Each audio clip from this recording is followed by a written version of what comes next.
Vous craignez de gaspiller de l'argent sur vos différentes pubs Facebook. Vous ne savez pas quelle publicité réellement désactiver. Bienvenue sur ma chaîne, moi c'est Ismaël Smoro. Ça fait plus de 2 ans que je suis dans l'e-commerce. Dans mes vidéos, je partage mon expérience, tout ce qui concerne l'e-commerce africain. Dans cette vidéo, je vais vous apprendre à identifier exactement la publicité pour éviter de dépenser votre argent inutilement. Donc si ça t'intéresse, abonne-toi et partage massivement la vidéo.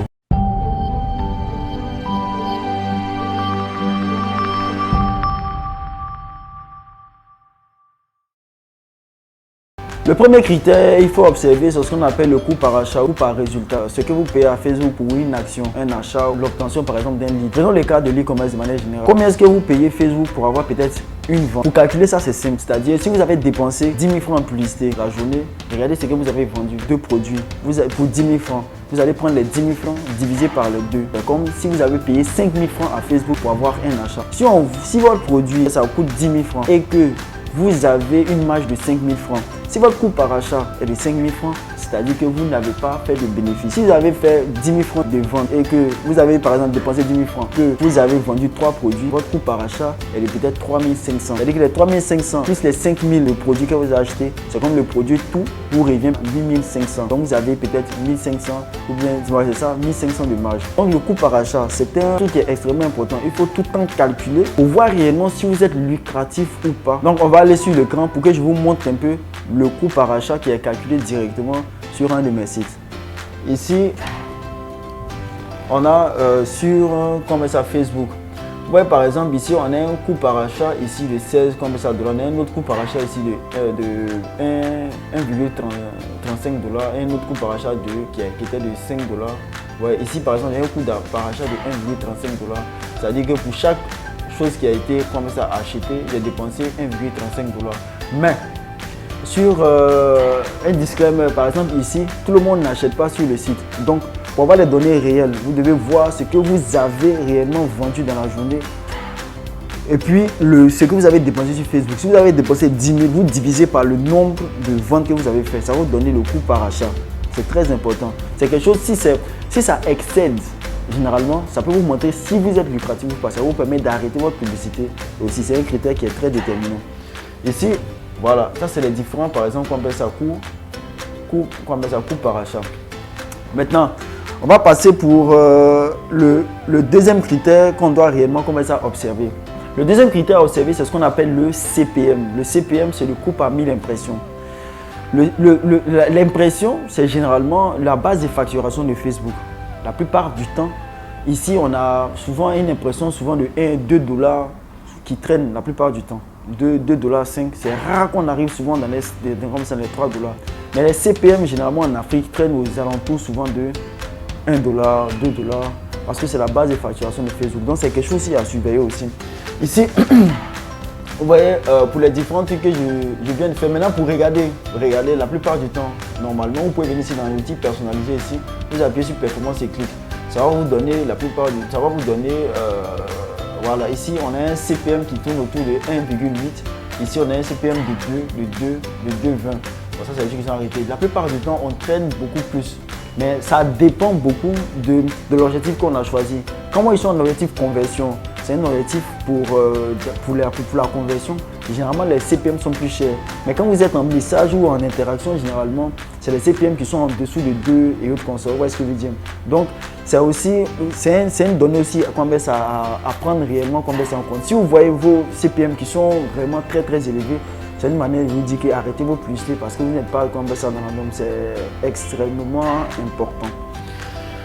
Le troisième critère, c'est ce qu'on appelle généralement, que vous devez observer aussi, c'est ce qu'on appelle la fréquence de publicité. Vous savez, lorsque vous faites la publicité, généralement, il y a ce qu'on appelle la fréquence. C'est-à-dire que c'est le nombre de fois qu'une personne peut-être va voir votre publicité. Normalement, il y a un taux auquel on ne doit pas dépasser. Si vous êtes dans un système, généralement pour les professionnels, que vous êtes en retargeting la plupart du temps, cela va demander généralement, même si vous avez une fréquence de peut-être de 3, c'est bon. Mais généralement, on ne doit pas dépasser les 2. Si on dépasse 2, c'est-à-dire que les gens ont trop vu la publicité et qu'il est temps réellement de l'arrêter. Donc la fréquence, c'est-à-dire que la fréquence doit être en dessous, au-dessus peut-être en dessous de 2. quand ça arrive à 2, vous devez arrêter votre publicité parce que les gens que vous laissez là, l'audience que vous avez choisie a trop vu la publicité de manière assez répétée. Parce que donc pour voir la fréquence, vous voyez ici, on va venir pour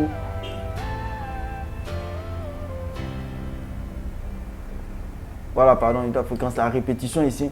On va revenir, quoi, ça ici. Vous voyez, on a une répétition de quoi? De 1,42. Vous voyez ce que je veux dire? 1,42 ou bien 1,29 ou bien 1,17 ou bien 1,60. Vous voyez ce que je veux dire? Donc ici, on a une répétition de 1,42. Si on arrive dans la répétition souvent à 2 ou à 3, là, il est temps réellement d'arrêter la publicité. La répétition doit être toujours en dessous de 2. Ça ne doit pas être au-dessus. Vous voyez ce que je veux dire? Donc, c'est les données aussi à prendre réellement en compte. Voilà. Ça, c'est là qu'on appelle ça. C'est là le taux de qu'on appelle ça répétition. Maintenant, le quatrième critère qu'il faut observer aussi, c'est ce qu'on appelle le taux de clics sur lien. On appelle ça le CTR.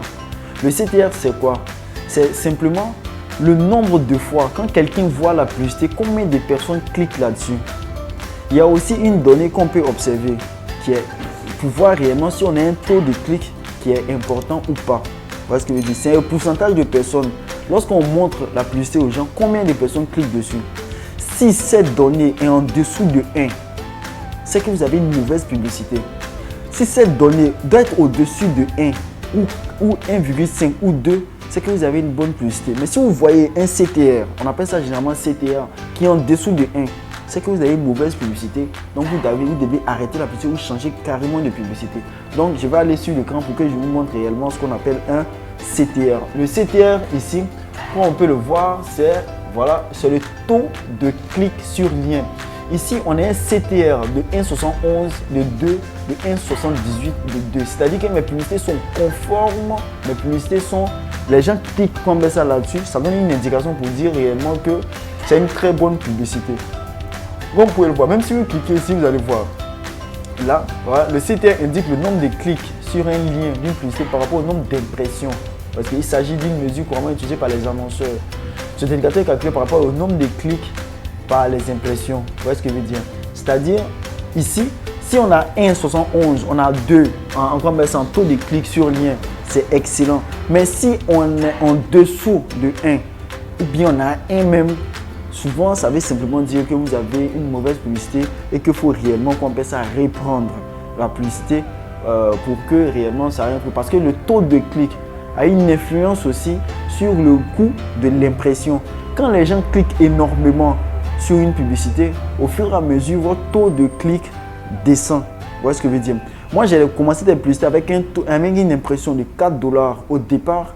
Mais comme mon taux de clic était bon, ça a commencé à faire descendre jusqu'à stabiliser mon taux, mes impressions, mon CPM a vraiment commencé à 2 $, 1 $. Donc, c'est extrêmement important d'avoir un taux de clic qui est réellement comme ça élevé. Le cinquième critère qu'il faut regarder, qui est assez méconnu aujourd'hui, généralement, c'est ce qu'on appelle le taux de première impression. Le taux de première impression, c'est réellement le taux auquel Facebook va mettre vos annonces en face comme ça des gens. C'est-à-dire, chaque jour, par exemple, il décide de pousser votre annonce réellement pour montrer un maximum de personnes. Il y a un taux aussi pour ça. Il peut être assez élevé au départ de la publicité. Arrivé au moment où vous n'allez pas comprendre qu'il n'y a plus d'interaction souvent sur vos publicités. C'est dû au fait que souvent Facebook ne pousse plus réellement vos publicités. Ça, vous devez observer aussi ce détail-là. On appelle ça le taux par impression. Vous voyez ce que je veux dire? On va aller sur l'écran pour que je vous montre exactement. Mais ce taux-là, la plupart du temps, vous pouvez venir ici sur votre publicité et vous appuyez dans les ensembles de publicités là et vous venez regarder, vous prenez une publicité en particulier, vous venez regarder dans Inspecter. Arrivez ici sur Inspecter, généralement, vous allez regarder ici chaque fois ce que la publicité, comment ça fait. Ici, on a la concurrence des lanceurs, la saturation de l'audience, vous voyez. Ici, on a chevauchement.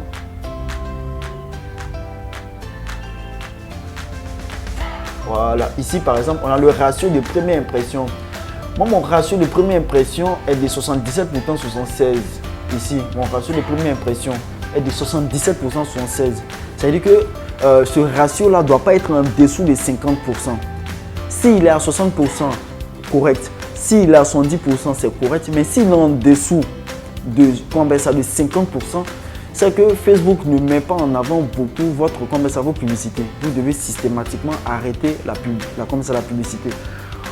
Ici, comme vous pouvez constater, mon ratio par première impression a commencé peut-être, je dirais, à 77%, mais est monté le 7 par exemple à un taux de ratio de première impression à 100%. Vous voyez ce que je veux dire? Mais là, je suis descendu à un taux d'impression par exemple à 77%, ce qui n'est pas mauvais. C'est un très beau taux de première impression. Vous voyez ce que je veux dire? Donc, si vous allez même sur information ici, vous allez voir. Vous voulez ici le pourcentage d'impressions quotidiennes provenant des personnes qui voient votre publicité pour la première fois. Ce qui veut dire, par rapport à ce que vous avez choisi, si Facebook décide d'envoyer à 100% de sa capacité chaque jour des nouvelles personnes qui voient, vous voyez ce que ça fait. Mais il peut arriver que ce taux descende au fur et à mesure. Si ce taux descend, c'est que vous n'êtes pas dans une bonne dynamique. Vous devez réellement arrêter votre publicité. Sur ce, j'espère que vous avez compris maintenant comment mettre à la démarche. Avec cette vidéo, vous pouvez maintenant prendre des décisions assez rationnelles. Vous pouvez agir comme un professionnel. Parce que le professionnel réagit par rapport aux données. La plupart des amateurs réagissent par rapport aux émotions. Donc retenez ça bien. Donc on se dit à très bientôt pour une autre vidéo. Ciao.